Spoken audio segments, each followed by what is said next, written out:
अपन के ना इस चैप्टर में क्या क्या चीज़ें पढ़ना है, पहले ये देख लो। ये चैप्टर कौन से, breathing and exchange of the gases. इसमें पढ़ने respiratory organ, mechanism of breathing, exchange of the gases, transport of the gases, regulation of respiration and disorders of respiratory system. ये कुछ टॉपिक्स जो इसमें पढ़ने हैं। इधर यहाँ पे ध्यान दो। टॉपिक ह्यूमन फिजियो, चाप ये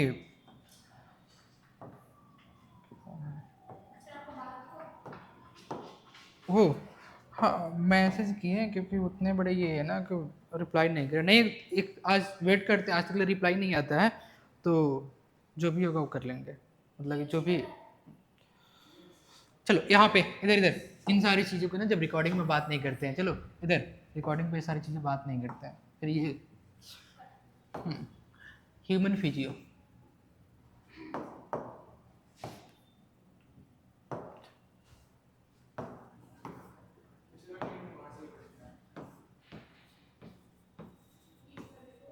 ह्यूमन, इधर पहले इधर सुनो, पहले नहीं सुनना है अभी।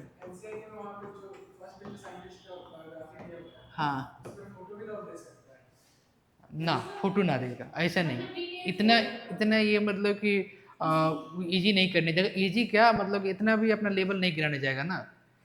वो आखिर तुमको क्या चीज़ के लिए रहा है, तुमको समझ में आ रहा है?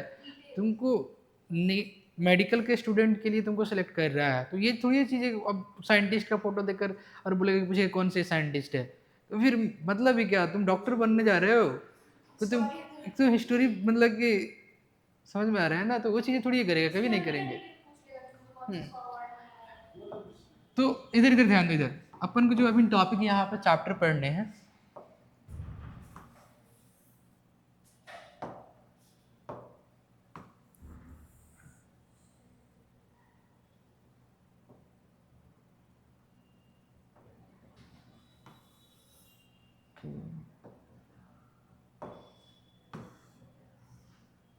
ह्यूमन फिजियोलॉजी है ना।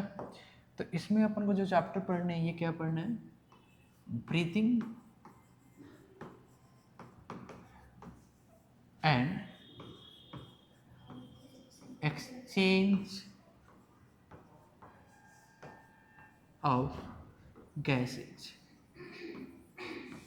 ठीक है, इसमें जो सब टॉपिक्स पढ़ने हैं वो क्या क्या पढ़ना है वो सुनते जाओ। एक पढ़ना है respiratory organs. Respiratory organs in different animals में कौन कौन से रेस्पिरेटरी ऑर्गन्स प्रेजेंट होते हैं, इंट्रोडक्शन में यही चीज़ें पढ़ेंगे। ठीक है, दूसरी mechanism of breathing, third exchange of the gases. तो टॉपिक्स अगर तुम लिखना चाहो तो लिख सकते हो कि इसमें जो टॉपिक्स पढ़ने, इंट्रोडक्शन तो अभी हम देखेंगे ही, इसमें इंट्रोडक्शन। ठीक है, फिर हाँ जो भी होगा चैप्टर देख लेना। फिर respiratory organs, organs in different animals. ठीक है, next mechanism of breathing, mechanism of breathing. Next topic इसमें पढ़ने हैं एक्सचेंज ऑफ गैसेज। ठीक है, एक्सचेंज ऑफ, हाँ एक्सचेंज तो इसी को तो करना होते हैं इसमें ना। फिर transport of gases, transport of gases. Next regulation of respiration. ठीक है, रेगुलेशन ऑफ रेस्पिरेशन। एंड इसमें लास्ट टॉपिक पढ़ना है कि डिजॉर्डर्स ऑफ रेस्पिरेटरी सिस्टम। जो रेस्पिरेटरी सिस्टम्स में डिफरेंट डिजॉर्डर्स होते हैं वो पढ़ने हैं ये। ठीक है, तो डिजॉर्डर ऑफ रिस्पायरेटरी सिस्टम, ये हमें टॉपिक यहाँ पे पढ़ने हैं। ठीक है, स्टार्ट करें। पहले इंट्रोडक्शन से स्टार्ट करते हैं। Breathing and exchange of the gases. तुम ब्रीदिंग के लिए क्या सोचते हो कि ब्रीदिंग होता क्या? ब्रीदिंग एंड रेस्पिरेशंस, इससे पहले भी हमने टर्म सुने हैं कि ब्रीदिंग क्या होती है, रेस्पिरेशन क्या होता है। ठीक है, अब चलो मैं जो चीज़ें बता रहा हूँ वो सुनते जाओ। जनरली अपने बॉडी में क्या देखते हो कि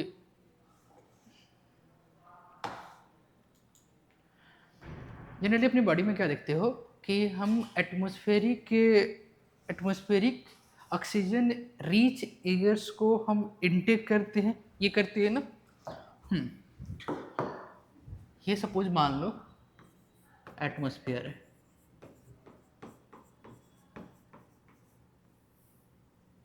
ठीक है। एटमॉस्फेयर से हम क्या करते हैं कि ऑक्सीजन रिच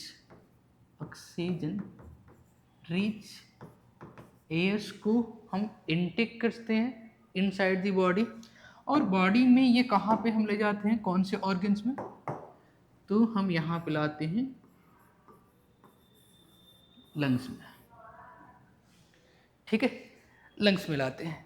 और लंग्स में present carbon dioxide rich airs को हम क्या करते हैं, एटमॉस्फेयर में रिलीज आउट करते हैं, ठीक है। हम यही चीज़ें करते हैं ना। तो हम लंग्स में present carbon dioxide rich air, ठीक है, कार्बन डाइऑक्साइड रिच एयर्स को हम रिलीज आउट करते हैं। इसी प्रोसेस को तो हम क्या बोलते हैं, इसी प्रोसेस को हम क्या बोलते हैं बताओ? ब्रीदिंग। क्या ब्रीदिंग को एक और नाम देते हैं क्या? Pulmonary ventilation. वेंटिलेशन तो हम समझ में आता है कि कोई ऐसी पैसेज जहाँ से ऑक्सीजन या गैसेंस की एक्सचेंज होती है, पल्मोनरी वेंटिलेशन इसी को बोलते हैं हम, ठीक है। तो इसको और हम क्या बोलते हैं, ब्रीदिंग को हम इसको ये भी बोलते हैं पल्मोनरी वेंटिलेशन, ठीक है। अगर डायरेक्टली तुम अगर ये बात करो कि ब्रीदिंग की डेफिनेशन क्या होता है, तो क्या होता है ब्रीदिंग का डेफिनेशन?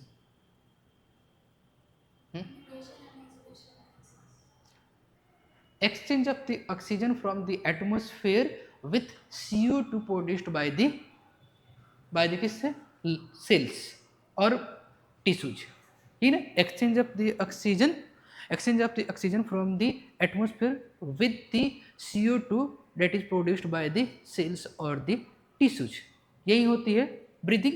और एनसीईआरटी पढ़ोगे तो आगे एनसीईआरटी में ये भी लिखा है कि breathing commonly known as the respiration, but respiration और ब्रीदिंग में दोनों में थोड़ी बहुत डिफरेंस होती है। रेस्पिरेशन के लिए इससे पहले जो डेफिनेशन पढ़े थे, रेस्पिरेशन क्या होते हैं? यस, ऑक्सीडेशन या break down of the nutrient मतलब nutrient like the simple sugar, that is the glucose, fatty fats and the proteins, ठीक है, प्रोटीन्स या अमाइनो एसिड्स बोलो टू रिलीज या to derive the, yes, to release और derive the energy. क्यों? To perform the various biological work और activities को परफॉर्म करने के लिए एनर्जी रिलीज कर जाती है, ठीक है। तो ये होती है रेस्पिरेशन। तो आगे जब इसी में हम बात करते हैं कि आखिर ये रेस्पिरेशन यहाँ से कैसे हम स्टार्ट, मतलब कि हम ब्रीदिंग और रेस्पिरेशन को कैसे कोरिलेट कर सकते हैं, तो चीज़ें यहाँ पे ध्यान से सुनते जाना।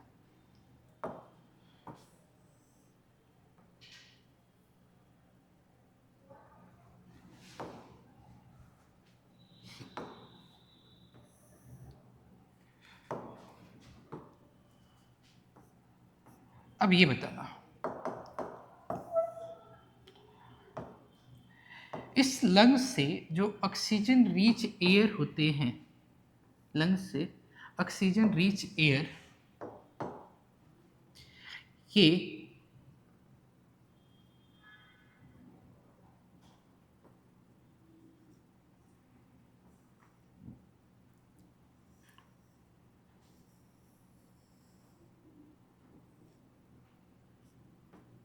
हार्ट में आते हैं क्या, है या ना, आते हैं।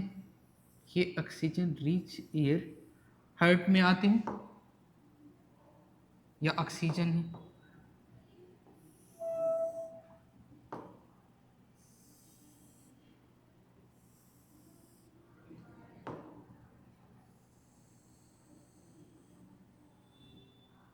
ठीक है, ये हार्ट में आते हैं। ठीक है, तो इस तरह के हम जो ब्लड, ऑक्सीजन रिच ब्लड जो हार्ट में लाते हैं उसे हम क्या बोलते हैं, ऑक्सीजनेटेड ब्लड्स बोलते हैं क्या। हाँ, और ऑक्सीजनेटेड ब्लड लंग्स से हार्ट में किसके थ्रू आते हैं, किसके थ्रू आते हैं, तुम क्लास 10th में पढ़े हो, किसके थ्रू आते हैं। हाँ, ये क्या है, ऑक्सीजनेटेड ब्लड है, ऑक्सीजनेटेड ब्लड मतलब कि ये, ठीक है। और ये oxygenated blood from the lungs to the heart किसके थ्रू ट्रांसपोर्ट होते हैं, पल्मोनरी, पल्मोनरी वेन के थ्रू, ठीक है, पल्मोनरी वेन्स के थ्रू। ठीक है, वो चीज़ें याद रखना, मैं यहाँ पे नहीं लिख रहा हूँ। ठीक है, अब ये यहाँ पे अब जो ये O2 ऑक्सीजनेटेड ब्लड है, ये ऑक्सीजनेटेड ब्लड्स, ये अच्छा इसमें पता है ना हार्ट का चैम्बर, ये क्या होती हैं, right atrium, right left atrium, अरे बोलते जाओ, ठीक है ना। और ये क्या होते हैं, राइट वेंट्रिकल और ये लेफ्ट वेंट्रिकल्स। अब जो ऑक्सीजनेटेड ब्लड है इस राइट एट्रियम से कहाँ पे आते हैं, सॉरी लेफ्ट एट्रियम से कहाँ पे आते हैं, लेफ्ट वेंट्रिकल्स में, और लेफ्ट वेंट्रिकल्स से इस लेफ्ट वेंट्रिकल से ये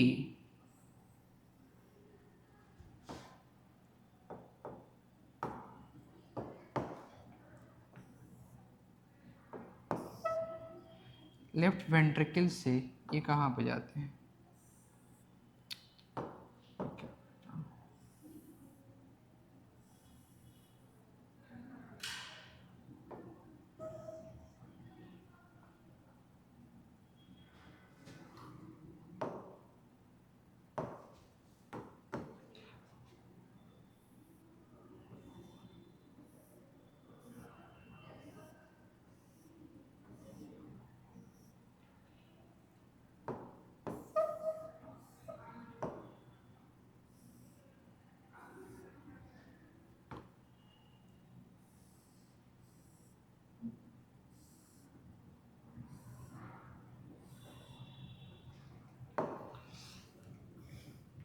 इसमें और कलर में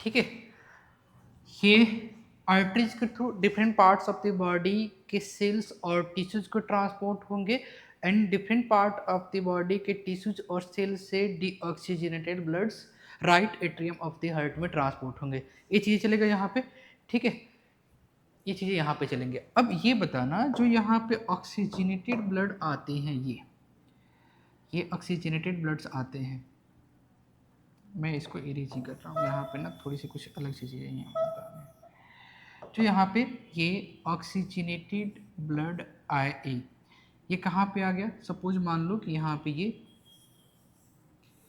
सेल्स में, ये सेल्स में ये आ गया है। तो अब सेल्स में आ गए यहाँ पे,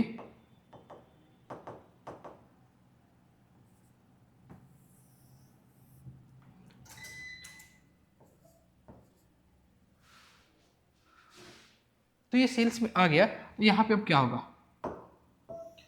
अब ये क्या करेंगे? ये ऑक्सीजनेटेड ब्लड सेल्स में परसेंट, यहाँ पे परसेंट न्यूट्रिएंट की क्या करेंगे? ये यहाँ पे न्यूट्रिएंट लाइक दी ग्लूकोज की ये क्या करेंगे? ब्रेक डाउन करेंगे, ऑक्सीडेशन करेंगे। ठीक है।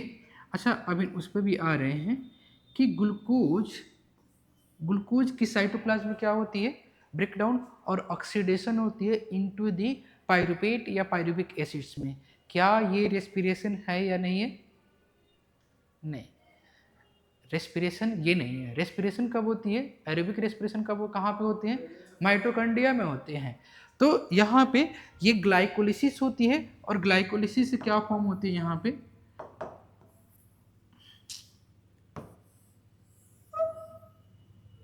ठीक है, इस ग्लाइकोलिसिस से क्या फॉर्म होता है? यहाँ पे पायरुवेट। ठीक है, और इस पायरुवेट की फर्दर क्या होती है? यहाँ पे माइटोकॉन्ड्रिया के इनसाइड एरोबिक रेस्पिरेशन में ये क्या प्रोड्यूस करते हैं? ये फॉर्म करते हैं ये carbon dioxide H2O plus energy. ठीक है, और एनर्जी भी किस फॉर्म में? ATP के फॉर्म में। क्लियर? दूसरी चीज़ें अब आ जाओ, एक चीज़ और एक यहाँ पे चीज़ देखते हैं कि आखिर ये न्यूट्रिएंट्स फूड्स वगैरह कैसे हमारे बॉडी में इंटर करते हैं, फिर इसका कैसे यहाँ पर डाइजेशन होता है। जब भी हम न्यूट्रिशन करते हैं, मतलब कि इंटेक ऑफ फूड करते हैं, तो ये कम्प्लेक्स फूड की डाइजेशन होती है, कंप्लीट डाइजेशन होती है इंटेस्टाइन में। और कंप्लीट डाइजेशन में क्या होता है? कॉम्प्लेक्स फूड्स ये ब्रेक डाउन होते हैं into the simplest observable foods में। हाँ या ना?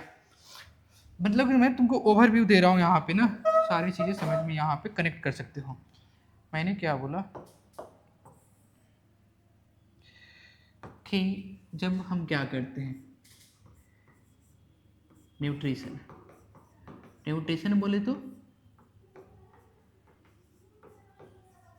Intake of food. जो हम इनटेक ऑफ फूड करते हैं ये क्या होती है? जो हम फूड को इनटेक करते हैं ये कॉम्प्लेक्स फूड होती है क्या? अरे जो तुम फूड्स खाते हो कॉम्प्लेक्स फूड ही होती है ना। अब इसका क्या होता है? Through out the digestive system इसका क्या होता है? डाइजेशन। ठीक है, डाइजेशन होते हैं। डाइजेशन कहाँ पे चलते हैं? एलिमेंट्री कनाल्स या डाइजेस्टिव ट्रैक्ट में, यहीं पे चलता है ना। कहाँ पे ये डाइजेशन चलता है? क्या ये डाइजेशन ये चलते हैं एलिमेंट्री कनाल, या किस में चलता है? ये चलते हैं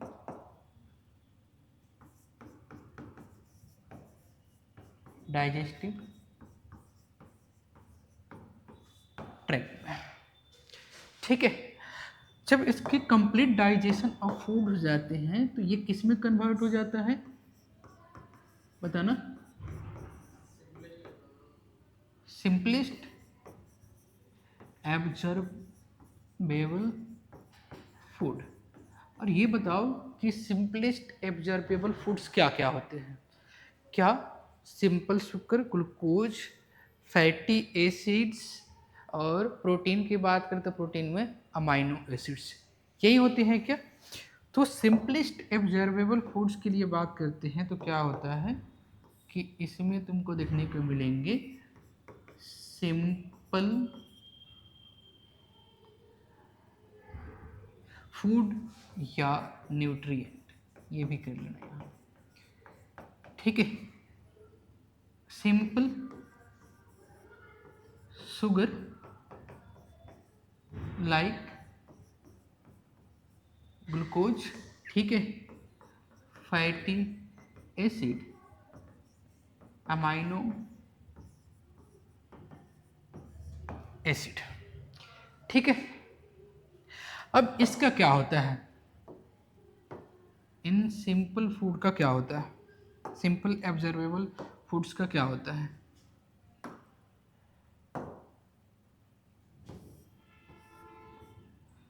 इसका क्या होता है बताना? एब्जॉर्प्शन होता है क्या?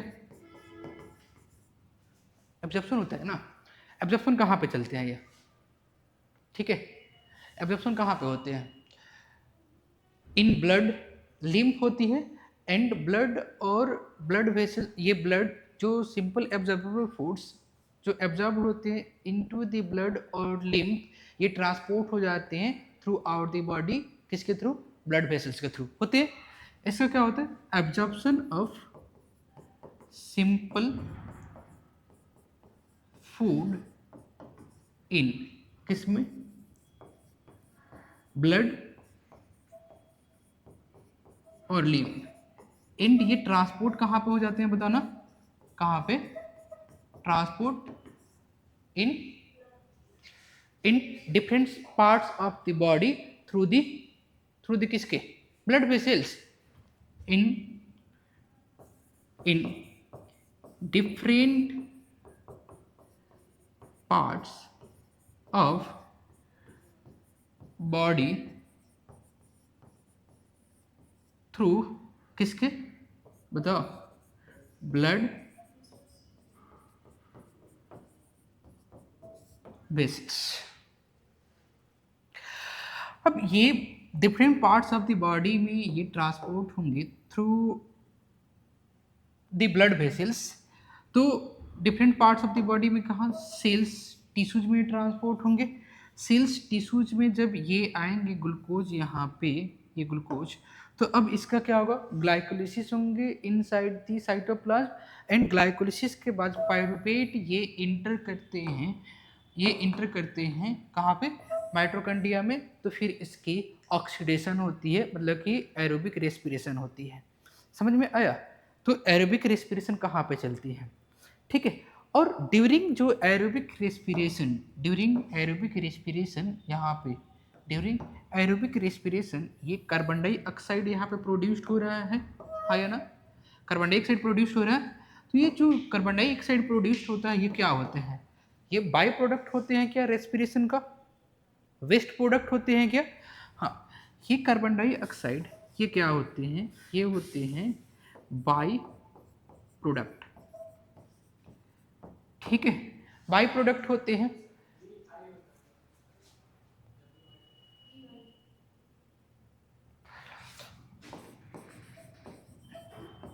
Waste product.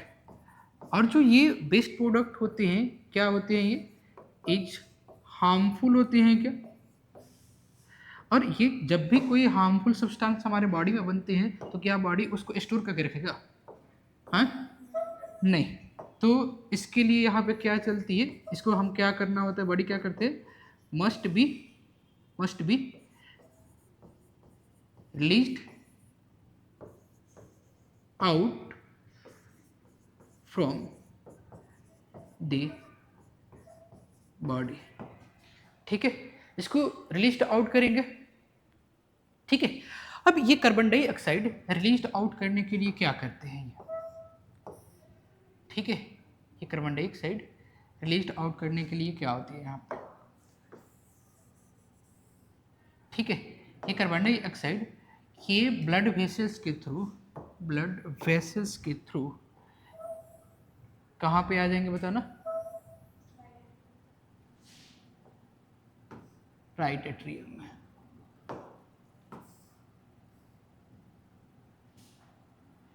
ठीक है। ये राइट एट्रियम में आ जाएंगे। यहाँ पे क्या होगा, ये deoxygenated blood, deoxygenated blood from the different parts of the body से हार्ट के right atrium of the heart में किसके थ्रू ट्रांसपोर्ट होती है, किसके through, deoxygenated blood of the different parts of the deoxy,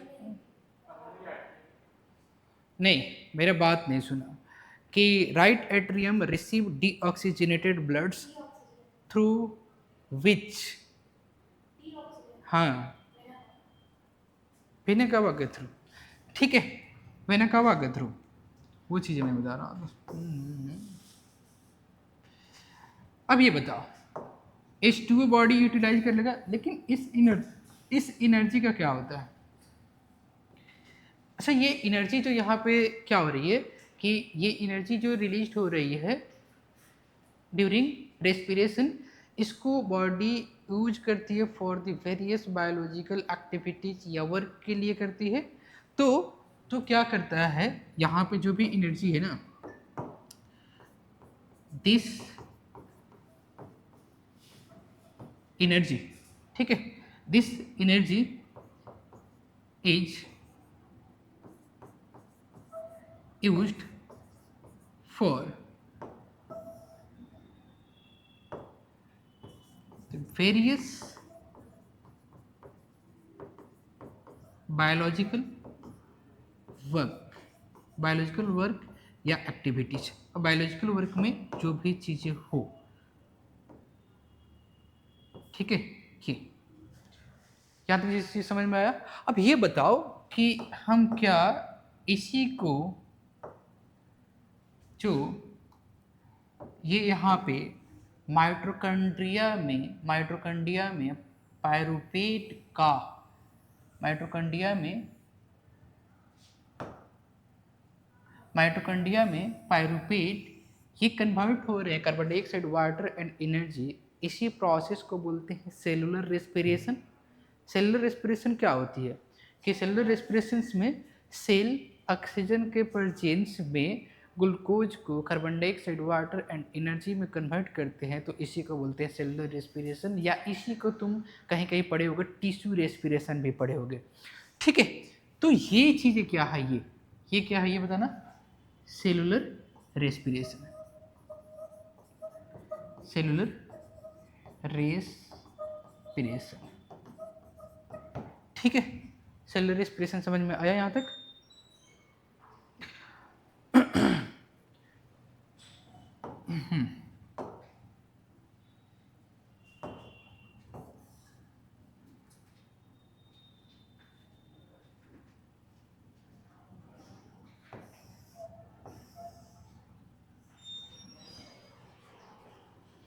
ठीक है, तो नोट डाउन करेंगे इसको, थोड़ा सा और बड़ा हमें भी लग रहा है, अब सही है।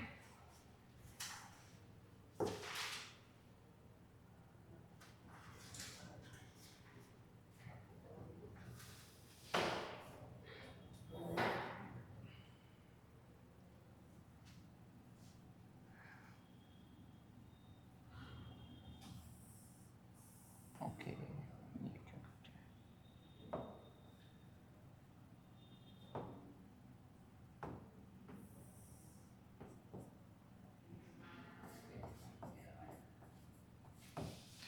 कुछ थोड़ी सी नीचे करना पड़ेगा, थोड़ी सी छोटा कर देते हैं।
उनका वाईफाई नहीं चल रहा है क्या ये?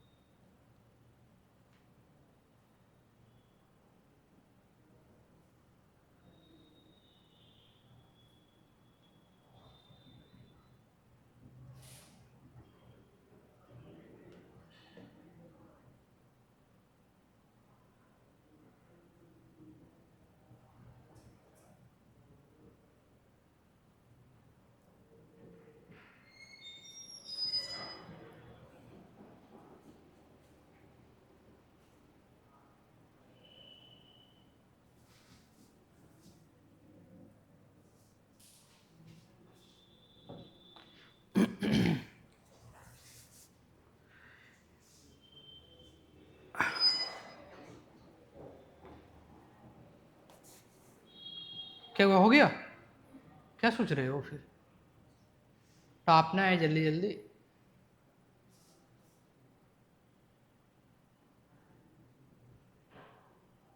अच्छा, अगर ये पूछे जाए कि रेस्पिरेशन में कितने स्टेप्स इन्वॉल्व है तो बता सकते हो क्या? मतलब कि इस तरह से, एक तो तुम एक्सटर्नल रेस्पिरेशन बोलोगे इस तरह से, दूसरी इंटरनल रेस्पिरेशन, और थर्ड सेलुलर रेस्पिरेशन। कभी ये छोटे क्लास में भी पढ़े होंगे, external, internal and the cellular respiration. External respiration कहाँ पे होती है? लंग्स पे। इंटरनल रेस्पिरेशन कहाँ पे होता है? कि cells, between the blood and the cells के बीच में होती है, यही ना? And cellular respiration inside the mitochondria, यही होता है ना?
नीचे करना है क्या? कर रहे हैं, एक मिनट रुक जाओ।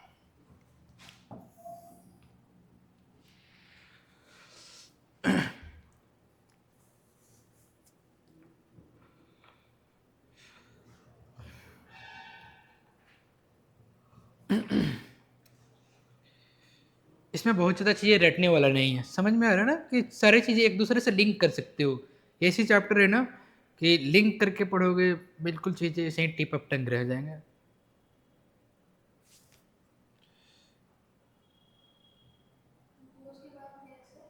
कहाँ पे? ये नहीं पता है क्या? FA, फैटी एसिड, मतलब इतनी नहीं पता तो याद ही रहना चाहिए।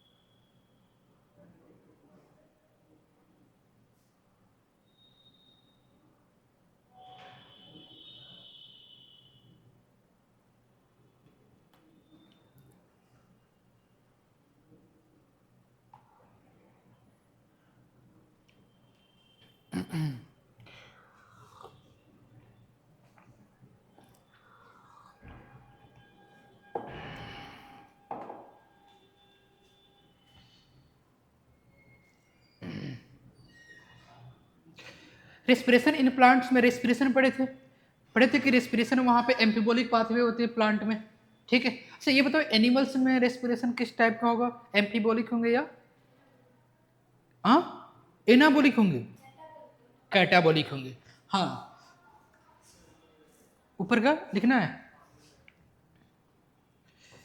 यस, यहाँ पे क्या होंगे, रेस्पिरेशन, कैटाबॉलिक कैटाबॉलिक होंगे, रिएक्शन होंगे, कैटाबॉलिक होंगे। वहाँ पे एम्फीबॉलिक प्रोसेस पढ़े थे या एम्फीबॉलिक रिएक्शन पढ़े थे। यहाँ पे क्या होंगे, कैटाबॉलिक प्रोसेस होंगे, रेस्पिरेशंस। एंड ये रेस्पिरेशन क्या मतलब कि यहाँ पे देखने को मिलेगा कि ये मल्टी स्टेप प्रोसेस होंगे। ग्लूकोज जब पायरुपेट फर्दर ये carbon dioxide, water and energy में टूटते हैं, तो क्या ये सिंगल स्टेप प्रोसेस होते हैं क्या? नहीं, तो ये क्या होती है, step by step multi step process होते हैं। ठीक है, मल्टी स्टेप प्रोसेस होती है, जहां पे क्या होती है, indirect breakdown of the glucose होती है into the carbon dioxide, water and the energy के फॉर्म में होती है। ये चीज चलता है ना। तो एक चीज यहां पे जरूरी ही लिख लेना कि यहां पे क्या चल रहा है, कि ये कैटाबॉलिक रिएक्शन है ये यहां पे। ठीक है, कैटाबॉलिक रिएक्शन। दूसरी यहां पे एक चीज और लिख सकते हो कि ये क्या है, ये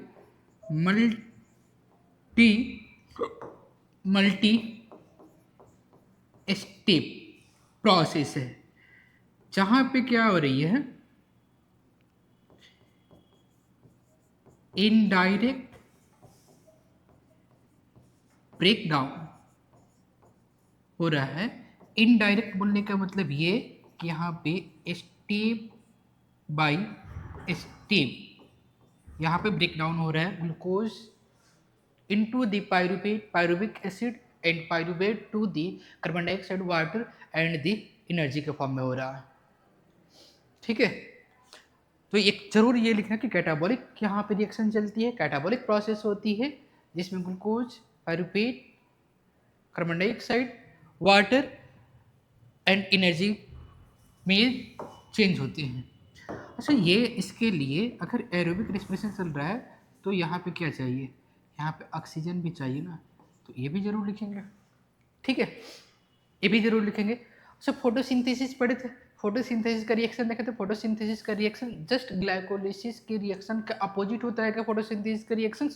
ठीक है, जहाँ पे कार्बन डाइऑक्साइड, वाटर ये लाइट एनर्जी के प्रेजेंस में इन क्लोरोप्लास्ट में ग्लूकोज, वाटर एंड ऑक्सीजन के सिंथेसिस करते हैं। ठीक है, कौन सा, ये ऊपर कर देते, हो गया ना ऊपर से स्वतंत्र। This energy is used for various biological work या एक्टिविटीज।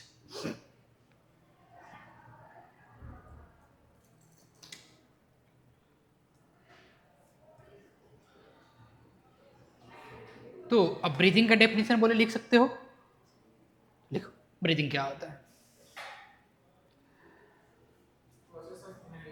हाँ, मैं बोल रहा हूँ, उससे पहले लिख लो ना। इट इज एक्सचेंज ऑफ हाँ, breathing, it is exchange of oxygen from the atmosphere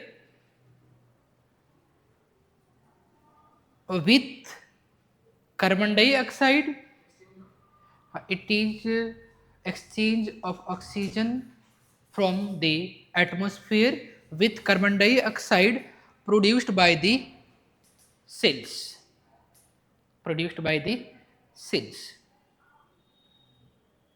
ठीक है, ब्रीदिंग ये केमिकल प्रोसेस होते हैं या फिजिकल प्रोसेस होती है। यस, तो नेक्स्ट एक और डेफिनेशन लिख लो, और में करके एक और डेफिनेशन लिख लेंगे। It is a physical process by which oxygen is taken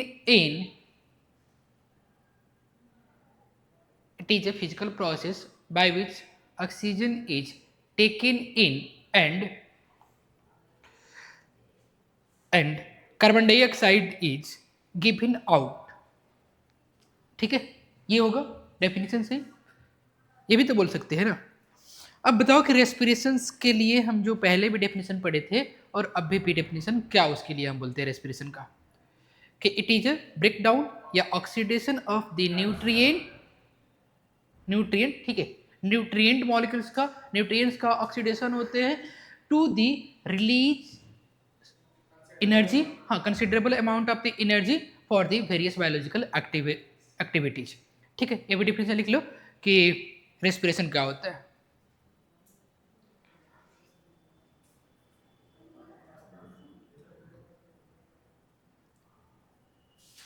लिख लेंगे, इट इज ऑक्सीडेशन और breakdown of, it is oxidation और breakdown of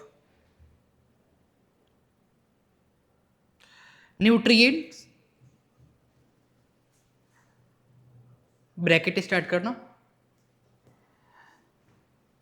simple molecules like sugars, example में glucose, comma fatty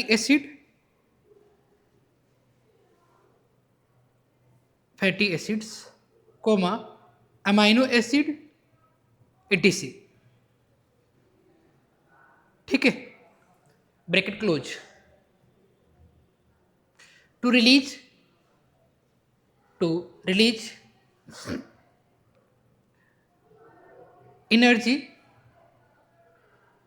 energy to perform various biological activities,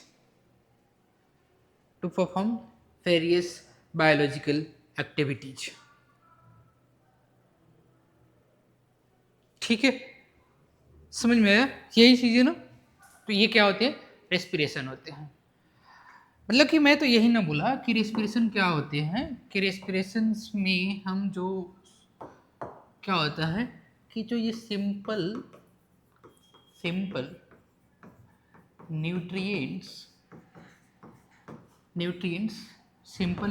में बात करें तो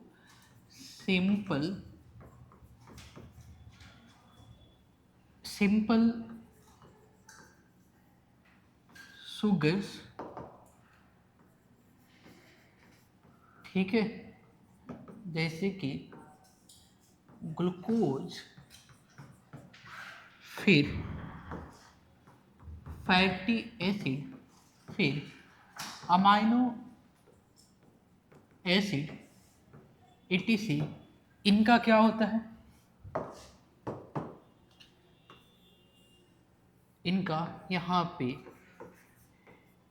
breakdown, ठीक है, ब्रेकडाउन या ऑक्सीडेशन होता है। ठीक है, इधर ऑक्सीडेशन होता है।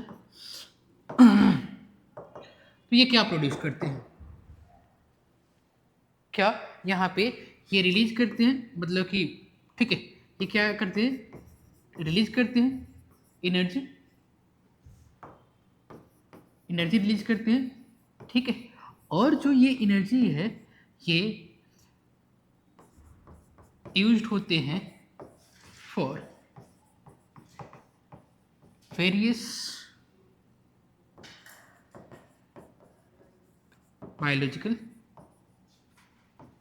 एक्टिविटीज के लिए। अभी जो डेफिनेशन ऊपर लिखे हैं वही चीज़ें बताया है ना, ठीक है, यही बताया है। अब सुनो, रेस्पिरेशंस को कितने स्टेप्स में हम पढ़ सकते हैं, कितने स्टेप ऑफ रेस्पिरेशन होते हैं। स्टेप्स ऑफ रेस्पिरेशन की बात करें तो कितने स्टेप्स होते हैं, 3 होते हैं क्या, ठीक है, कौन कौन से होते हैं ये,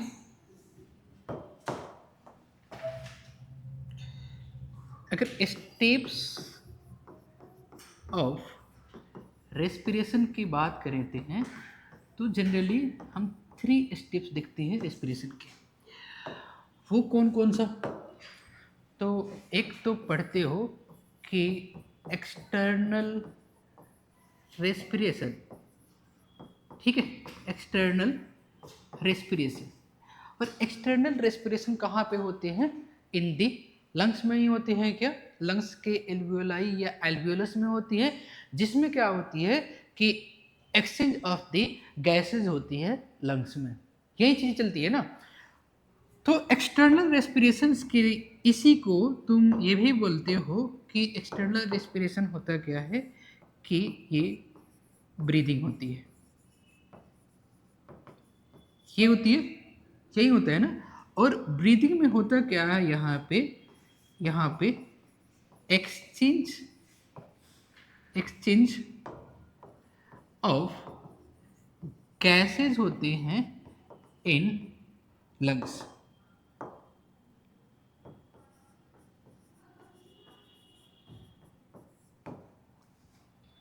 ठीक है, ठीक है, यही चीज चलती है ना यहाँ पे। और जो यहाँ पे एक्सचेंज ऑफ गैसेज होती है किसके किसके बीच में होती है? Between the alveolus and the blood के बीच में होता है क्या? नहीं, जो एल्वियोलर एयर, हाँ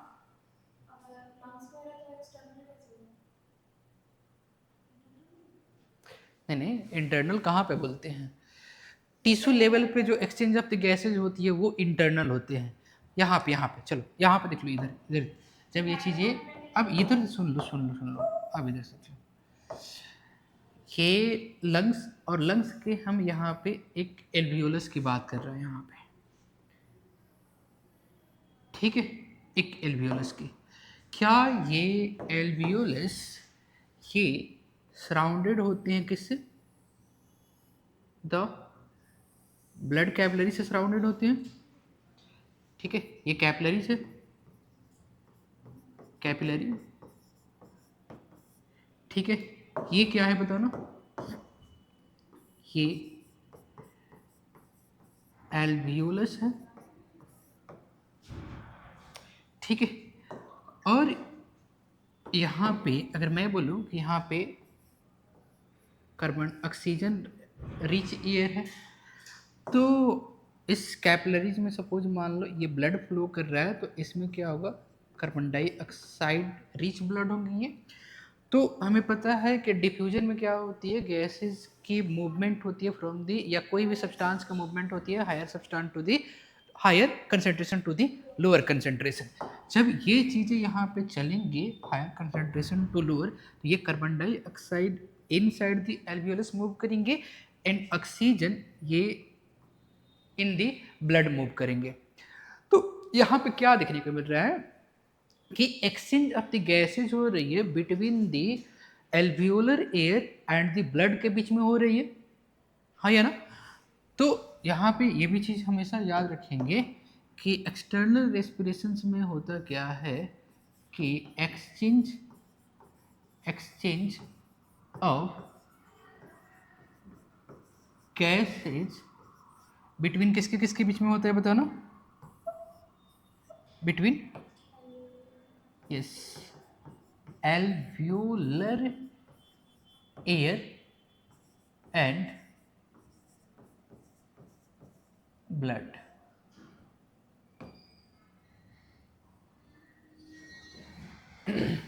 ठीक है, तो एक्सटर्नल रेस्पिरेशन कहाँ पे होते हैं? लंग्स में होते हैं ये, ठीक है।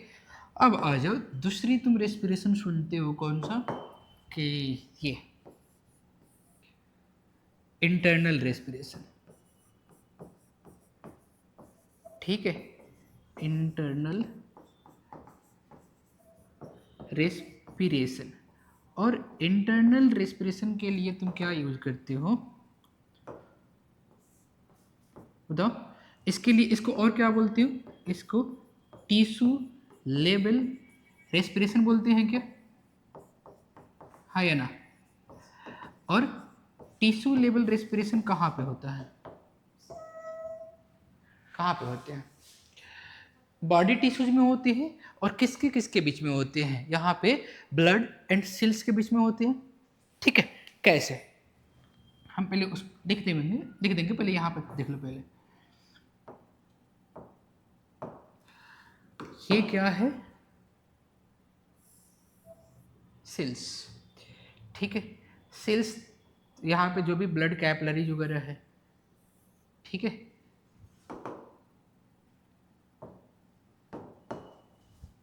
जो भी यहाँ पे ये ब्लड कैपिलरीज है, इस ब्लड कैपिलरीज में ऑक्सीजन रिच एयर है, ठीक है। इसमें क्या है, कार्बन डाइऑक्साइड प्रोड्यूस्ड हुआ है ड्यूरिंग कैटाबॉलिज्म, तो ये कार्बन डाइऑक्साइड मूव करेंगे, ठीक है, इसमें, और ये ऑक्सीजन यहाँ पे मूव करेंगे। तो कहाँ पे हो रही है एक्सचेंज ऑफ द गैसेज, हो रही है बिटवीन द सेल्स एंड किसके बीच में हो रही है, यहाँ पे ब्लड के बीच में हो रही है, ठीक है। तो इसे ही हम क्या बोलते हैं कि इसे बोलते हैं इंटरनल रेस्पिरेशन या टिश्यू लेवल रेस्पिरेशन, ठीक है। तो टिश्यू लेवल रेस्पिरेशन कहाँ पे होंगे, कहाँ पे होंगे बताना। occurs in body टिश्यू, और इसमें क्या होता है, एक्सचेंज ऑफ गैसेज बिटवीन किसके किसके बीच में होता है बताना, सेल्स एंड ब्लड के बीच में होती है, ठीक है, ये भी सही है। थर्ड, ये मान लो यहाँ पे ना ब्लड वेसल्स है, ब्लड वेसल्स में तुम किसको ये कंसीडर करेंगे यहाँ पे, अरे कैपिलरीज होंगे ना, ठीक।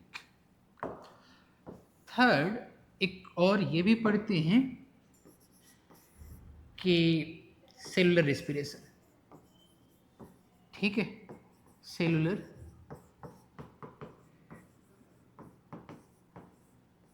रेस्पिरेशन।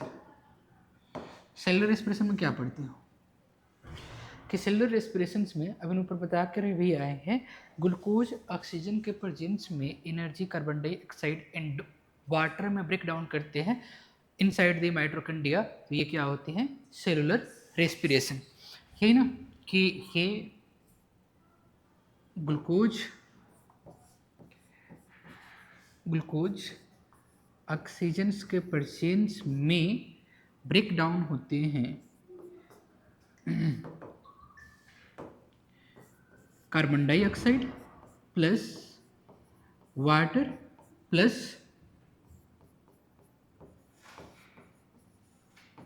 एनर्जी में कौन सा बताना, एटीपी, ठीक है। तो ये चीजें कहाँ पे चलता है, ये चीजें कहाँ पे होती है बताओ, क्या माइटोकॉन्ड्रिया में ही होती है क्या, मतलब कि ये पायरुवेट का तो ऑक्सीडेशन माइटोकॉन्ड्रिया में होते हैं, तो ये कहाँ पे होंगे, occurs in माइटोकॉन्ड्रिया, ठीक है, यही चीज है ना।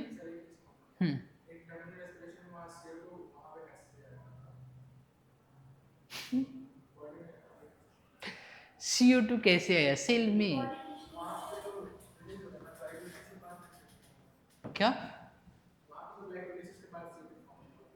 हाँ, अब ये CO2 सेल से बाहर निकलेंगे, ब्लड वेसल्स में जाएंगे, तो exchange of the gases between the cells and the blood हो रही है, वो इंटरनल रेस्पिरेशन या टिश्यू लेवल रेस्पिरेशन, सारे चलते रहते हैं ना, ऐसे थोड़ी है कि पहले ऑक्सीजन को हम एक बार ले लिए, फिर हम ट्रांसपोर्ट कर दिया, अब अपना सेल काम करना शुरू स्टार्ट करेगा, ऐसे थोड़ी चलती है, सब मतलब कि चलते रहते हैं, कंटिन्यूअस चलते रहते हैं वो सारे के सारे, ठीक है। तो ये नोट डाउन करेंगे। अच्छा, इसको ना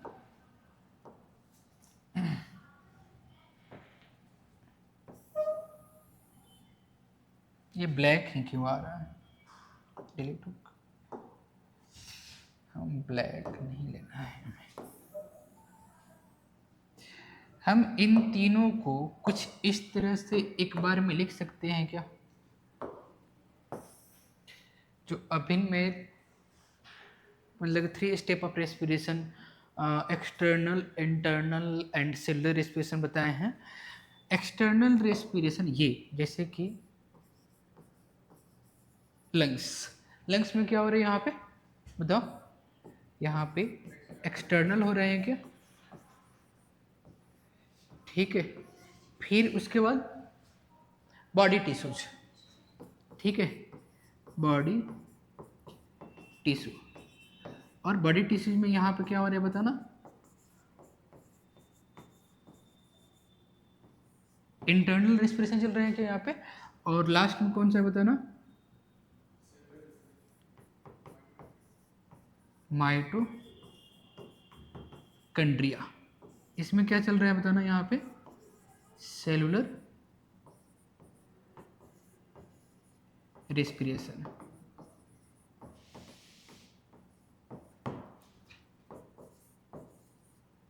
ठीक है,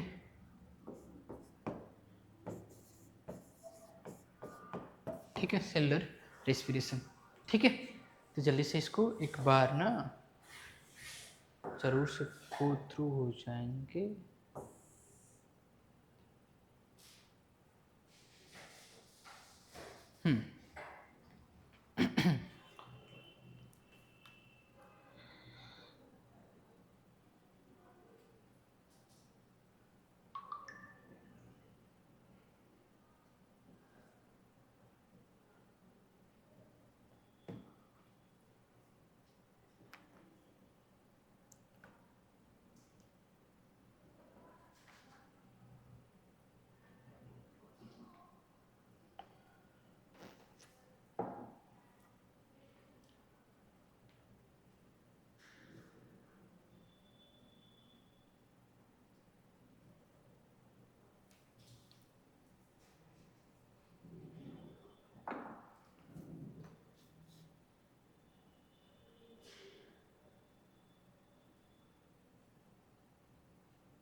समझ में आ रहा है? तो ये जनरल ये 3 स्टेप्स ऑफ द रेस्पिरेशन पढ़ते हो, बट हम रेस्पिरेशंस में अगर स्टेप्स के पूरे स्टेप्स की बात करेंगे ना, तो पूरे 5 स्टेप्स इन्वॉल्व होते हैं। एनसीईआरटी में भी दिया गया है ये चीज़ें कि respiration involve the following 5 steps. और वो स्टेप्स क्या है? फर्स्ट तो ब्रीदिंग समझ में आ रहा है। ब्रीदिंग को और क्या बोलते हैं हम? पल्मोनरी रेस्पिरेशन भी बोलते हैं क्या? बिल्कुल, हाँ, पल्मोनरी वेंटिलेशन बोलते हैं, एग्जैक्टली पल्मोनरी वेंटिलेशन बोलते हैं। दूसरी कि दूसरी इसमें गैस की एक्सचेंज होती है between the alveoli and the blood होती है, ठीक है, मतलब डिफ्यूजन ऑफ द गैसेज यानी carbon dioxide and oxygen across the alveolar membrane होती है क्या? होती हैं। अभी हम एक और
हो गया, चलो।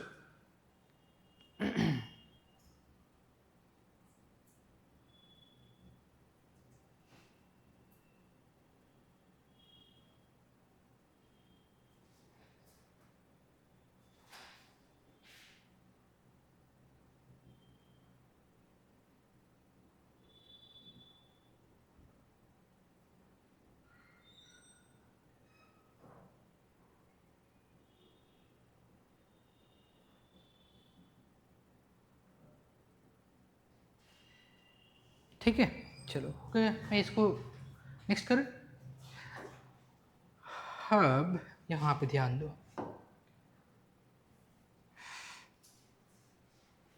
रेस्पिरेशन में कौन कौन से स्टेप इन्वॉल्व होते हैं।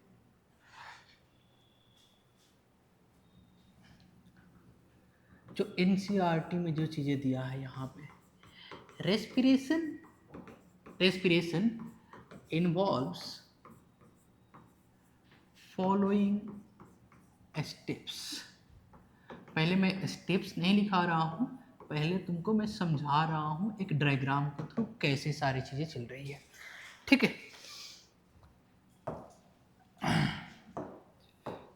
ये सपोज मान लो कि ये क्या है, ये लंग्स है, ठीक है। लंग्स में प्रेजेंट होते हैं यहाँ पे डिफरेंट, यहाँ पे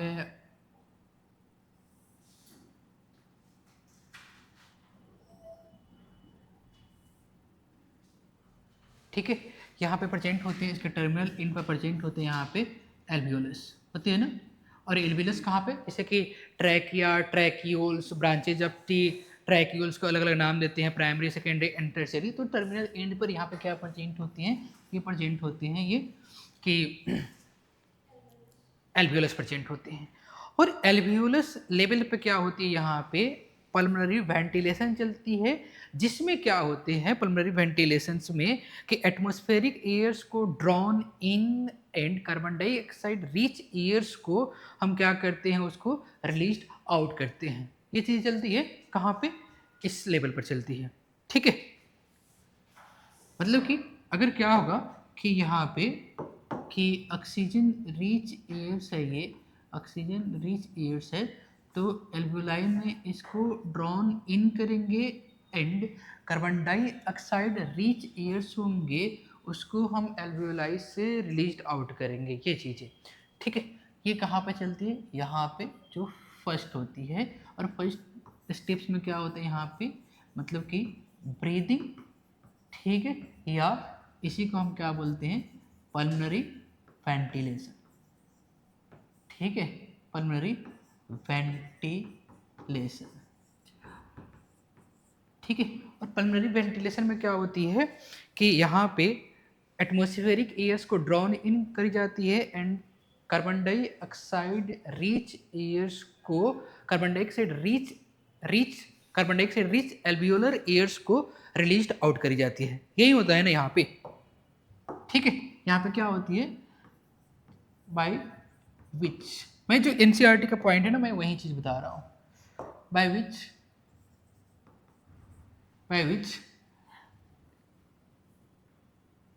oxygen rich air, oxygen rich air is drawn in and carbon dioxide rich alveolar air is released out। ये चीजें होती है यहाँ पे,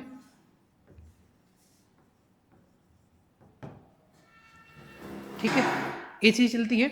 दूसरा क्या होता है यहाँ पे, नेक्स्ट स्टेप में एक्सचेंज ऑफ द गैसेज होती है बिटवीन दी, किसके किसके बीच में, between the alveoli and the blood के बीच में। या एनसीईआरटी में डायरेक्टली दिया है exchange of the gases, exchange of the gases occurs across the alveolar membrane, exchange of the gases occurs across the alveolar membrane दिया है। मतलब कि सेकेंड स्टेप में होगा क्या कि अगर मैं इस एल्वियोलाई को निकालूं बाहर, ठीक है, इस एल्वियोलाई को बाहर मैं निकालूं तो इस ये क्या है, कैपिलरी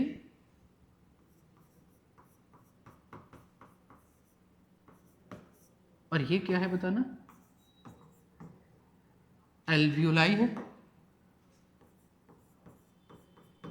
एल्वियोलस मतलब सिंगल बात कर रहे हैं तो एल्वियोलस, ठीक है। तो अक्रॉस दी, ये अगर इसके बात करेंगे तो ये कौन सा मेम्ब्रेन होगा बताना, एल्वियोलर मेम्ब्रेन होगा, है ना, ठीक है। तो अब इसमें होगा क्या कि यहाँ पे जो ऑक्सीजन रिच एयर होंगे ये क्रॉस करेंगे कैपिलरीज में आएंगे और इसमें CO2 रिच जो ब्लड होंगे इससे कार्बन डाइऑक्साइड ये एल्वियोलर मेम्ब्रेन को क्रॉस करके एल्वियोलाई में जाएंगे। तो यहाँ पे हो क्या रहा है बताओ, बताओ यहाँ पे हो रही है एक्सचेंज ऑफ गैसेज हो रही है, और एक्सचेंज ऑफ गैसेज में क्या क्या हो रहा है बताना, ऑक्सीजन एंड कार्बन डाइऑक्साइड हो रहा है। किसके अक्रॉस हो रहा है बताओ, अक्रॉस किसके, हाँ ठीक है, एनसीईआरटी में एल्वियोलर मेम्ब्रेन दिया होगा सिंपली, इधर इधर जो पेज तुम सेकेंड पेज पलटे हो ना, मैकेनिज्म ऑफ ब्रीथिंग के ऊपर देखो, respiration involve the following steps दिया है, ठीक है। तो वहां पे क्या दिया है, सेकेंड स्टेप में क्या दिया हुआ है बताओ, यस, डिफ्यूजन ऑफ गैसेज या एक्सचेंज ऑफ गैसेज भी बोल सकते हो, डिफ्यूजन ही ठीक है, ठीक है। तो वहां पे क्या दिया ना,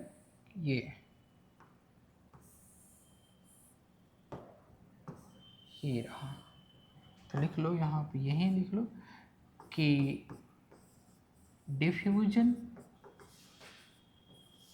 of gases across alveolar membrane,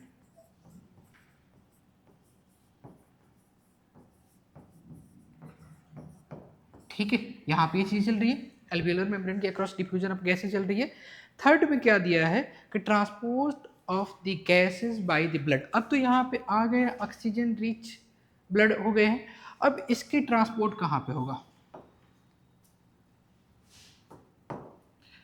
अब ये कहाँ पे आ जाएंगे बताना, यहाँ पे क्या ये ऊपर भी बताकर आए हैं बट ठीक है, समझ में आ रहा है ना, ये चीज़ समझ में आ रहा है यहाँ पे स्वतंत्र, ठीक है, दिया ना कि transport of the gases through out the body, हाँ ये दिया है ना। तो अब यहाँ पे क्या होगा कि ये थ्रू आउट द बॉडी होंगे, ठीक है। तो थर्ड क्या होगा, transport of gases through out the body दिया है ना,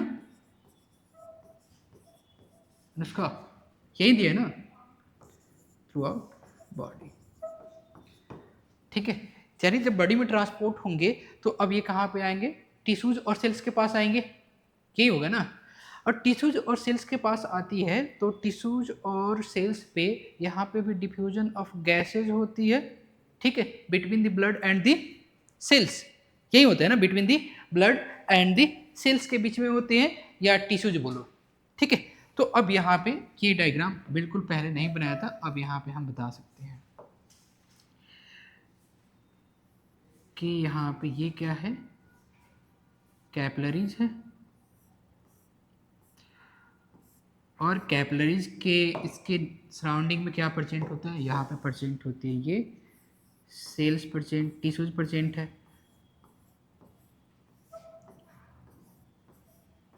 समझ में आ रहा है, ये ऑक्सीजन रिच ब्लड है। अब ये बताओ कि ये जो ऑक्सीजन है यहाँ पे, ये कलर नहीं समझ में आ रहा होगा, तो ये ठीक है। तो ये सेल्स में इंटर करेंगे और सेल्स में जो प्रेजेंट होगा यहाँ पे कार्बन डाइऑक्साइड CO2 प्रेजेंट होगा, ये डिफ्यूज करके आएंगे किसमें, कैपिलरी में। ठीक है, तो यही तो चीजें दिया है ना कि फोर्थ स्टेप में कि diffusion of the oxygen and carbon dioxide between the blood and the tissues या सेल्स। ठीक है, थर्ड डिफ्यूजन। अच्छा यहाँ पे एक्सचेंज भी लिख दे तो कोई दिक्कत नहीं, वो भी हो जाएगा। ठीक है, इस तरह से भी पूछा जा सकता है कि exchange of the gases occurs between the blood and the tissues और सेल्स। ठीक है, diffusion of oxygen and CO2 between किसके किस बीच में हो रहा है, स्वतंत्र, बिटवीन किसके किसके किसके बीच में हो रहा है यहाँ पे, बिटवीन ब्लड एंड कहाँ पे हो नहीं समझ में आ रहा है कि यहाँ तक। अरे भाई, ये हार्ट से आर्टरीज के थ्रू ये different parts of the body को ट्रांसपोर्ट हुए ऑक्सीजनेटेड ब्लड, और आर्टरीज ये different parts of the body के टिश्यूज तक जाते जाते कैपिलरीज में कन्वर्ट हो जाते हैं। तो कैपिलरी लेवल पर ऑक्सीजनेटेड ब्लड से ऑक्सीजन डिफ्यूज करके सेल्स में जाएंगे एंड सेल्स में प्रेजेंट कार्बन डाइऑक्साइड डिफ्यूज करके कैपिलरी में आएंगे। तो यहाँ पे क्या हो रही है कि diffusion of the carbon dioxide and oxygen हो रही है between the blood and the cells के या टिश्यूज के बीच में हो रही है, या ये भी बोल सकते थे exchange of the oxygen and carbon dioxide between the cells and the blood. ठीक है, ये भी बात सही है। एंड टिश्यू या सेल्स, ये फोर्थ नंबर होगा। अब लास्ट में क्या होगा, सेलुलर रेस्पिरेशन होंगे, यही होगा ना, सेलुलर रेस्पिरेशन होंगे। Utilisation of the oxygen by the cells for the catabolic reaction and resultant release of the carbon dioxide, यही ना, यानी डायरेक्टली और डायरेक्टली बोल सकते हो, इनडायरेक्टली बोल सकते हो, सेलुलर रेस्पिरेशन हो रही है। ठीक है, अब यहाँ पे सेल्स में, ये सेल्स है, अब सेल्स में क्या होगा, ये सेल्स है ना, ये सेल है। अब इस सेल्स में ऑक्सीजन के प्रेजेंस में ये ग्लूकोज का क्या होगा, यहाँ पे carbon dioxide plus water plus energy में ब्रेक करेंगे। तो अब यहाँ पे क्या हो रही है कि utilisation of the oxygen by the, यहाँ पे क्या हो रही है, सेल्स फॉर द किसके लिए, कैटाबॉलिक रिएक्शंस, एंड रिजल्टेंटली क्या बन रहे हैं यहाँ पे, release of the carbon dioxide बन रहे हैं और एनर्जी बन रहे हैं, और एनर्जी को यूज करते हैं for the various metabolic activities. तो डायरेक्टली हम यहाँ पे एक ये जरूर लिखेंगे कि अब यहाँ पे क्या होगा, सेलुलर रेस्पिरेशन। ठीक है, cellular respiration.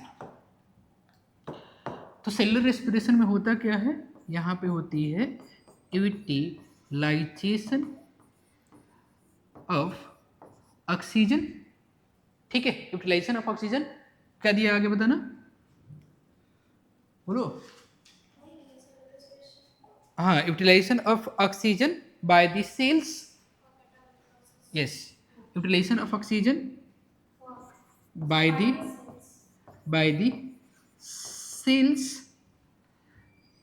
by the cells, yes, for catabolic reaction। ठीक है, and yes, resulting release of carbon dioxide.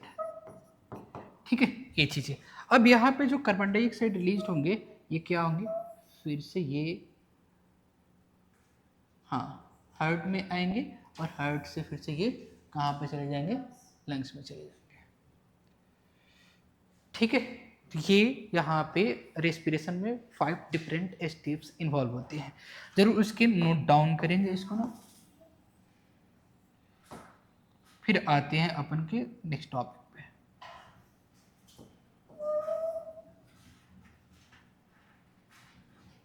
स्वतंत्र समझ में आ रहा है ना?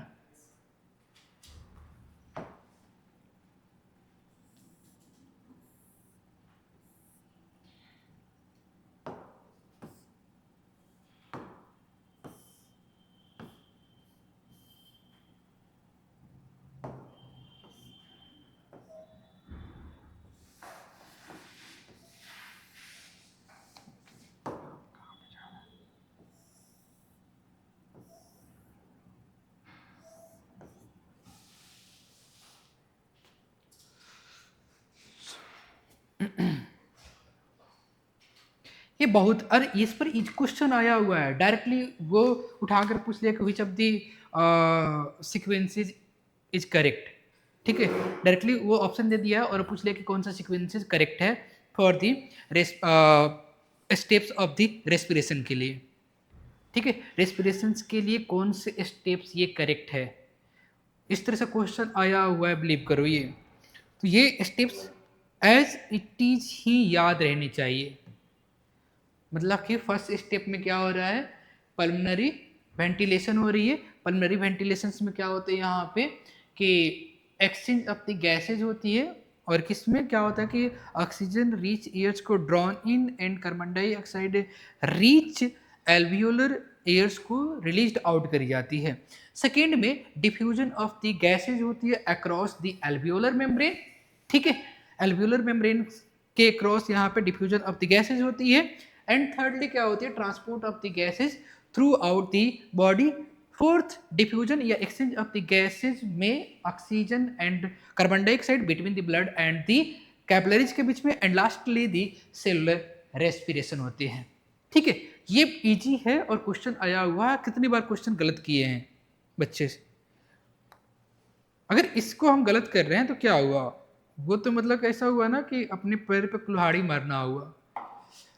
अगर उस क्वेश्चन को तुम गलत कर रहे हो कि थोड़ा सा कंसेप्ट थोड़ा सा वो है, तो उसको गलत कर रहे हो तो चलता है। लेकिन इस तरह के अगर क्वेश्चन कोई गलत करता है तो वो क्या हुआ?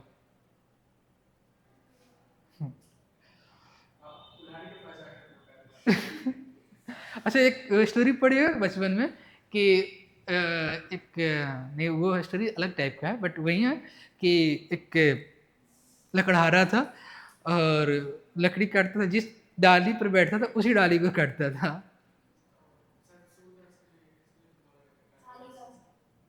कालिदास के लिए? अच्छा, वो पता नहीं किसका ना, बचपन में एक स्टोरी था, मतलब जब वो गवर्नमेंट बुक के स्कूल पढ़े तो उसमें था एक, पता ना, लकड़हारा के, पता ना कि कौन सा था। हाँ, अरे वो था।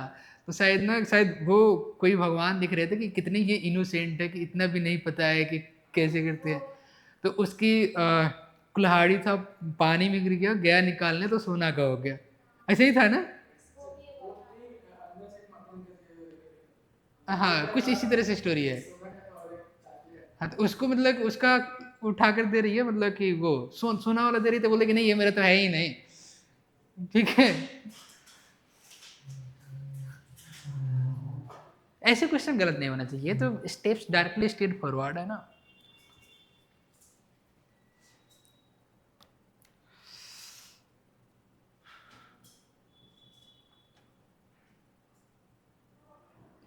सारे के सारे फाइलम याद है, एनिमल किंगडम का phylum, from the Porifera to the Chordata, sequence में याद है? ठीक है, बता दो। हाँ, सिलेंट्रिएटा, नाइडेरिया, हाँ, जिनोफोरा, और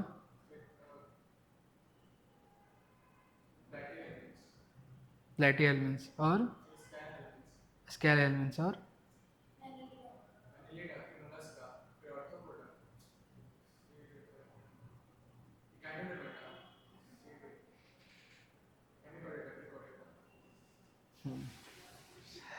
अभी ज़रूरत पड़ेगा। अब इसमें मैं पूछूंगा कि कौन कौन से फाइलम में कौन से रेस्पिरेटरी ऑर्गन्स है, याद है?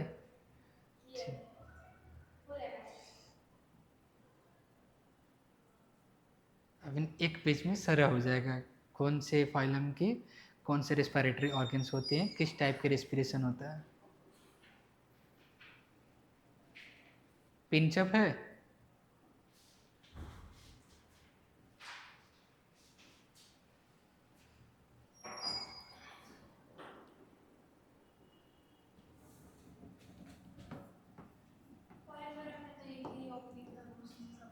तो उसमें किस टाइप का रेस्पिरेशन होता है बताना। अच्छा, क्यूटिनियस रेस्पिरेशन होते हैं। हाँ, क्यूटिनियस रेस्पिरेशन का मतलब स्किन के थ्रू, और skin as a respiratory organs होते हैं, रेस्पिरेटरी ऑर्गन्स होता है ये, और उसमें रेस्पिरेटरी ऑर्गन्स है पूरी हेरा में। नहीं है वो, जो ऑस्टिया से जब वो पानी लेता है उसी के थ्रू ऑक्सीजन भी लेता है, उसका कोई ऐसे रेस्पिरेटरी सिस्टम अलग नहीं है। हाँ, जनरल बॉडी सरफेस के थ्रू रेस्पिरेशन होता है, उसका कोई जैसे कि प्रोटोजोआ में सिंगल सेल ऑर्गेनिज्म में जनरल बॉडी सरफेस के थ्रू होता है। ठीक इसी तरह से प्रोरीफेरा से लेकर स्केल हैमिन्स तक कोई रेस्पिरेटरी ऑर्गन्स नहीं होते हैं, और रेस्पिरेटरी ऑर्गन्स नहीं होती हैं तो जनरल बॉडी सरफेस के थ्रू रेस्पिरेशंस होते हैं।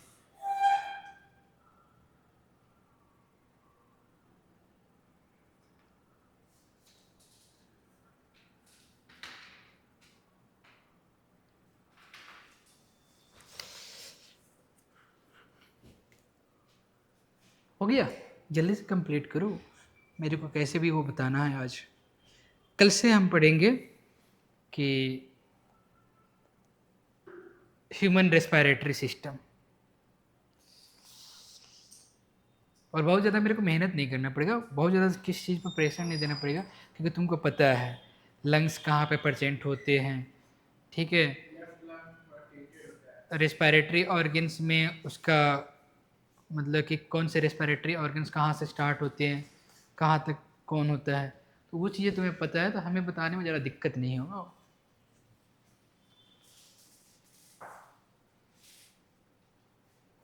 बहुत ही इजी से सारे क्वेश्चन हो जाएंगे इसके। ये सारा क्वेश्चन आता है। तो वही तो इसीलिए तो मतलब कि तुम 10th लेवल का बहुत ज़्यादा तुमको रेस्पिरेटरी वॉल्यूम वगैरह में वहाँ पर थोड़ी सी समझने के लिए है, पिछली बार रट गए थे, रटने की कोई ज़रूरत ही नहीं है, क्यों मतलब रटेंगे। याद था।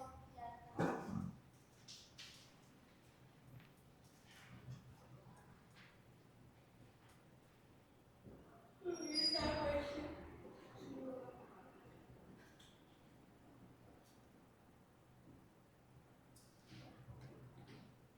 कल कॉकरोच में पढ़े थे, दो स्पेशल हार्ट से ट्रायंगुलर कोन लाइक स्ट्रक्चर से राइज होते हैं। हाँ, फ्रॉग में, फ्रॉग की ही बात कर रहे हैं ना, कॉकरोच बोल दिए थे क्या, नहीं फ्रॉग के। दो होता है, कौन कौन से होते हैं, conus sinus, sinus. Venosus, conus, arteriosus.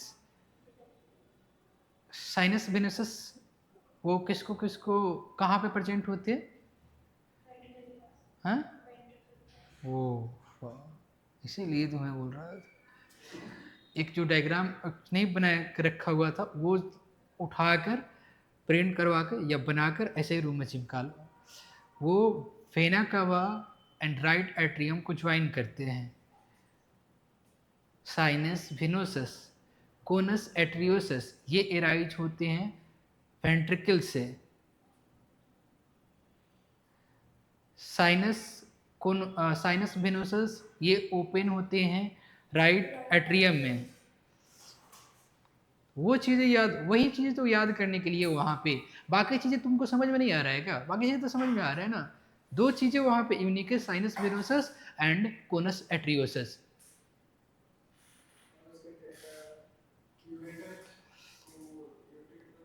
Urogenital duct, copulatory pad, 4 digit in forelimb, 5 digit in hind limb, web absent in fore limbs, ठीक है, web absent in digit of the fore limbs, web present in the digit of hind limbs. मतलब क्या, हाँ vocal sacs present in the male frogs, vocal sacs absent in the female frogs. तो मतलब कि अगर तुम उसके जो इम्पोर्टेंट पॉइंट है ना अगर निकालोगे ना तो एकदम टिप ऑफ टंग तुमको याद हो जाएगा। फिर अगर रिप्रोडक्टिव सिस्टम में बात करोगे तो रिप्रोडक्टिव सिस्टम में क्या क्या चीज़ें तुम एक्स्ट्रा तुम उसमें पढ़ने के लिए है, एक तो फैट बॉडीज देखने को मिलते हैं, कहाँ पर प्रेजेंट होते हैं, किडनी के ऊपर प्रेजेंट होते हैं। एड्रिनल ग्लैंड्स कहाँ पे प्रेजेंट होते हैं, किडनी के ऊपर नहीं प्रेजेंट होते हैं, किडनी के अंदर मैंने बताया था। ठीक है। मेल अगर रिप्रोडक्टिव सिस्टम में बात करोगे तो मेल रिप्रोडक्टिव सिस्टम्स की जो टेस्टिस होती है structurally as well as functionally, मतलब कि फंक्शनली ये कनेक्टेड होती हैं किडनी से। किसके थ्रू? भाषा एफरेंसिया के थ्रू कनेक्टेड होते हैं। भाषा एफरेंसिया टेस्टिस से अराइज होते हैं एंड बीडर कनाल्स को ज्वाइन करते हैं, किडनी में प्रेजेंट होते हैं। तो इस तरह से याद करने के लिए तुम मतलब कि तुम एक बार उस डायग्राम को देखो और देखो कि हमसे क्या डिफरेंस है उसमें। कुछ नहीं, तुम 5 मिनट में अगर डेली 4 दिन तक कंटिन्यूस देखो ना, तो 4 दिन तक देखने के बाद ना 2 महीने तक तुम भूलोगे नहीं उस चीज को। फिर एक एक सप्ताह पर एक बार देखते जाओ, उस वहां से तुम्हारे क्वेश्चन गलत ही नहीं होंगे। इसी तरह से कॉकरोच में देखो कि क्या क्या उसमें यूनिक चीजें हैं। उसको क्या बोलते हैं? जो इसके हार्ट और बॉडी कैविटी को ज्वाइन करते हैं, एलरी मिसल्स।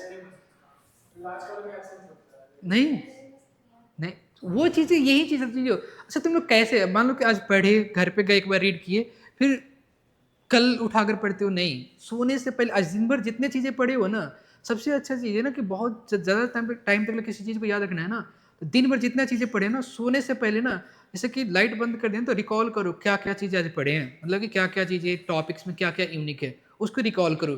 फिर मॉर्निंग में जब जगो ना, तो एक बार उस नोट्स को उठाकर जगे, मतलब कि फ्रेश होने से पहले ना, पहले नोट्स उठाए और उस जो चीजें भूल रहे हो ना, यूनिक पॉइंट्स है ना, पहले उसको देख लिए।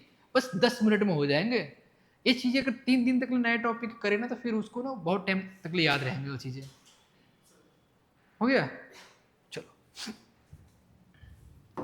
ये चीजें करके देखो। मैं जो चीजें बोला हूँ ना कि आज जितना दिन में जितना सारी चीजें पढ़े, रिवाइज किए, सोने से पहले ना एक बार ना, नहीं होता है कि रिकॉल करना चीजें, ये चीजें ये चीजें यहाँ पे है, ये यहाँ पे है।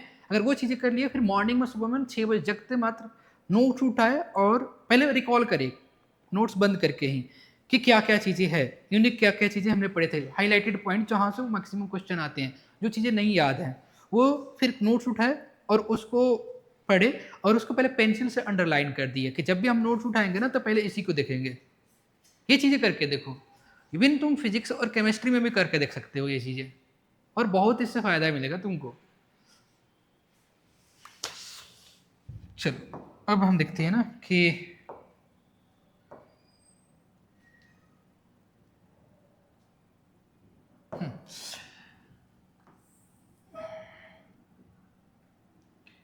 पहले ये देख लेते हैं कि कितने ऑर्गन्स होते हैं एंड, मतलब कितने different types of respiratory organs होते हैं एंड कितने टाइप्स के रेस्पिरेशन होते हैं। ठीक है, जनरली तुम कितने टाइप्स के रेस्पिरेटरी ऑर्गन्स पढ़े हो? एक पढ़े होगे गिल्स, ठीक है, दूसरी पढ़े होगे स्किन, उसके बाद पढ़े होगे लंग्स, फिर उसके बाद पढ़े होगे ट्रैकिया और बकल कैविटी पढ़े होगे। एक और होती है बुक लंग्स भी होते हैं, बुक लंग्स होते हैं। ठीक है, हाँ, नहीं बुक गिल्स तो, बुक लंग्स पढ़े थे, बुक लंग्स पढ़े थे। ठीक है, जो किसमें स्कॉर्पियंस में देखने को मिलते हैं, बुक लंग्स देखने को मिलते हैं। ठीक है, तो अब देखो इधर इधर, 1 मिनट इधर इधर इधर इधर सुन लो पहले, फिर उसके बाद तुम देखते रहना इधर इधर। ऑर्गन्स, ऑर्गन्स एंड बुक्किल से किसमें है?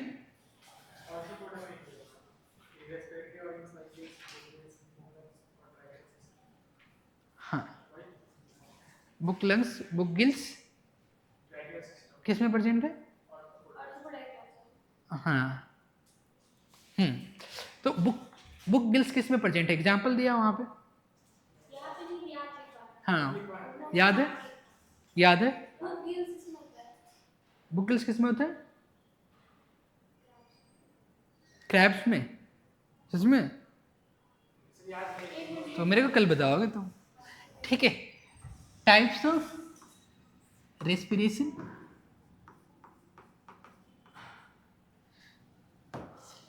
रेस्पिरेशन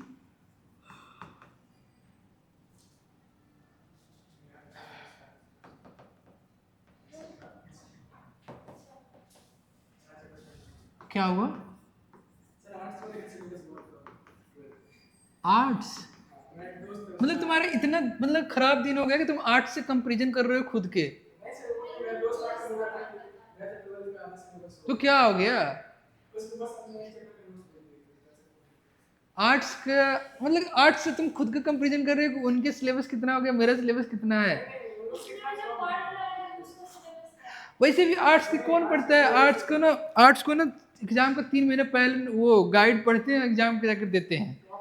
तो तुम क्यों कंपैरिजन करो? तो थोड़ी सी अच्छी है, ठीक है। ऑर्गन, ये मैंने क्या कर दिया था?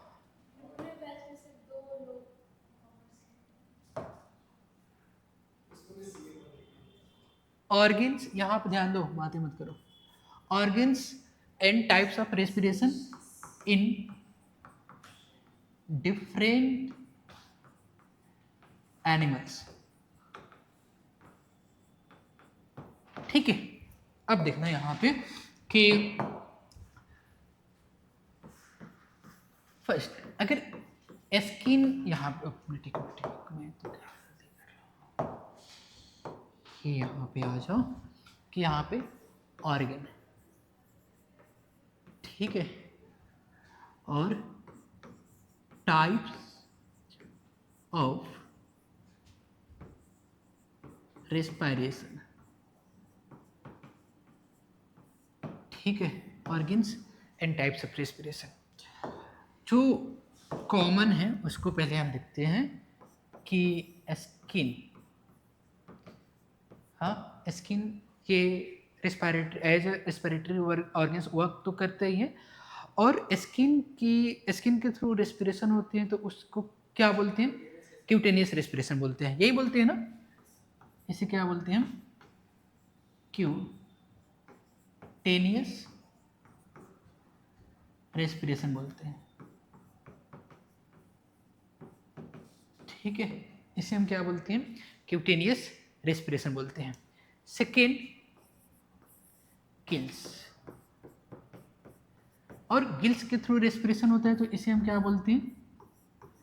या तो गिल रेस्पिरेशन बोलो, या दूसरा नाम क्या है बताना इसको, इसको branchial respiration. Branchial respiration common तो गिल हम बोलते हैं, बट जो टेक्निकली हम बोलते हैं ये क्या बोलते हैं? ब्रेंकियल, ब्रेंकियल रेस्पिरेशन, ठीक है, ब्रेंकियल रेस्पिरेशन।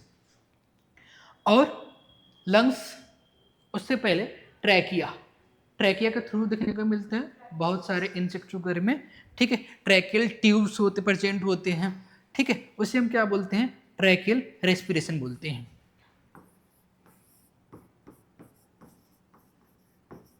ट्रैकिया या ट्रैकियल ट्यूब तुम बोलते हो, और इसके थ्रू रेस्पिरेशन होता है, तो इसे हम क्या बोलते हैं? ट्रैकियल रेस्पिरेशन बोलते हैं, यही ना बोलते हैं? ट्रैकियल रेस्पिरेशन, ठीक है, ट्रैकियल रेस्पिरेशन। और क्या? बकल कैविटी, बकल कैविटी सुने थे? बकल कैविटी और बैकल कैविटी के थ्रू रेस्पिरेशन होता है, तो इसके लिए हम क्या यूज करते हैं? हाँ, बक्को फेरिंजियल रेस्पिरेशन, ठीक है। इसमें बकल कैविटी एंड फायरिंग्स दोनों इन्वॉल्व होते हैं ना, ठीक है। बक्को फेरिंजियल क्यों बोलते हैं? क्योंकि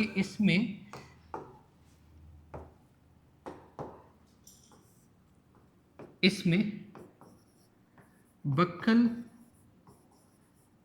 कैविटी प्लस क्या यहाँ पे फायरिंग्स दोनों आ जाते हैं इसमें, मतलब दोनों इन्वॉल्व होते हैं, इसलिए इसे क्या बोलते हैं? बकोफेरेंजियल रेस्पिरेशन बोलते हैं।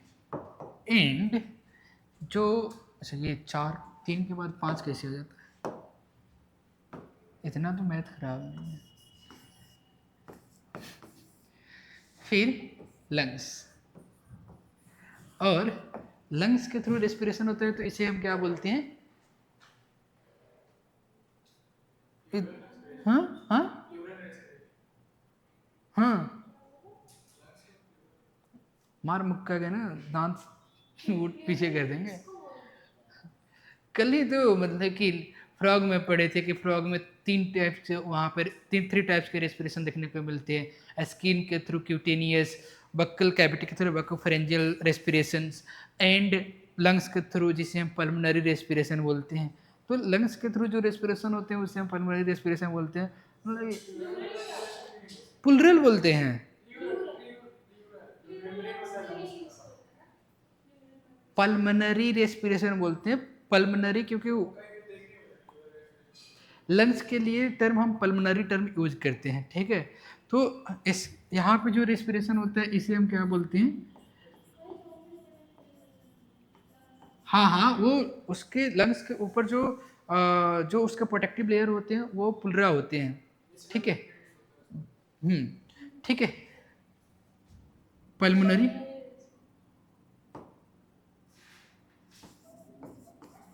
रेस्पिरेशन, ठीक है, पल्मोनरी रेस्पिरेशन। तो ये कुछ रिस्पायरेटरी ऑर्गन्स, हालांकि और भी जो तुम बोल रहे हो ना कि बुक लंग्स, ठीक है, बुक गिल्स वगैरह, वो भी, बट जो मेन रेस्पिरेटरी ऑर्गन्स देखने को मिलते हैं, मेजर रेस्पिरेटरी ऑर्गन्स, ये 5 होते हैं: skin, gills, trachea, buccal cavity और लंग्स। अगर स्किन के थ्रू रेस्पिरेशन होते हैं तो इसे हम बोलते हैं क्यूटेनियस रेस्पिरेशन। गिल्स के थ्रू होते हैं तो गिल्स, ये कॉमन टर्म होती है, बट गिल्स की जो इसके टेक्निकल टर्म होती हैं ये क्या होती हैं? ये ब्रैंकियल होते हैं तो ब्रैंकियल रेस्पिरेशन, एंड ट्रैकिया के थ्रू होते हैं तो ट्रैकियल रेस्पिरेशन, बकल कैविटी के थ्रू होते हैं तो बकोफेरेंजियल रेस्पिरेशन, या ठीक है, बकोफेरेंजियल रेस्पिरेशन लंग्स के थ्रू होती है। Lungs as a respiratory organs work करते हैं तो ये क्या होती है? Pulmonary respiration. अब हम देख ले कि डिफरेंट फाइलम में जो डिफरेंट रेस्पिरेशन होते हैं ना, डिफरेंट रेस्पिरेटरी ऑर्गन्स एज वो वर्क करते हैं, तो उसमें किस टाइप के मतलब रेस्पिरेशन चलते हैं वो देख ले। ये लिखना है, लिख लिए, जल्दी से लिखो ना, सोच क्यों रहे हो? ओके।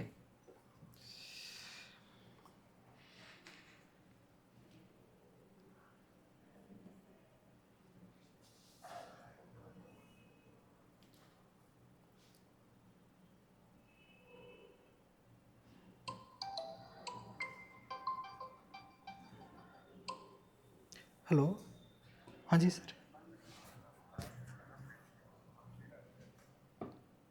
ठीक है सर, मैं फिनिश करी